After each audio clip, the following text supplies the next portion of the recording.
Hello guys, welcome back.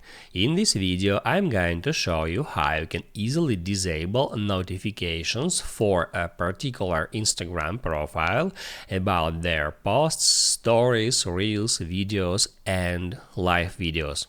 So be sure to watch the video to the very end and you wouldn't make any mistakes. And of course, do not forget to like this video and subscribe to my channel. So let's begin, and first open up Instagram app.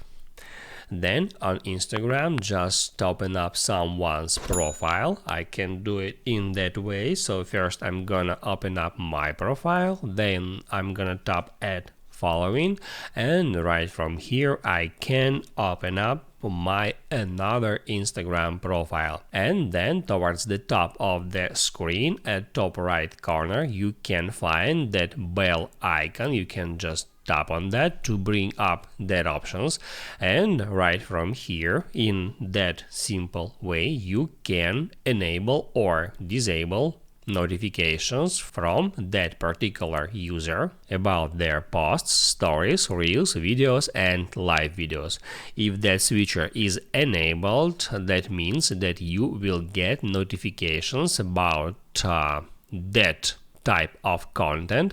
So if I wish to get notifications about posts and stories, I can enable these switchers in that way. And also, if you want to disable all the notifications from all types of content from the particular user, you can just toggle all that switchers off. Now, you can write down in the comments below if you have any questions about that tutorial, and also I recommend you to check out my Instagram tutorials playlist, which you can easily find in the description. Hit the like button if you like that video, and see you in the next one.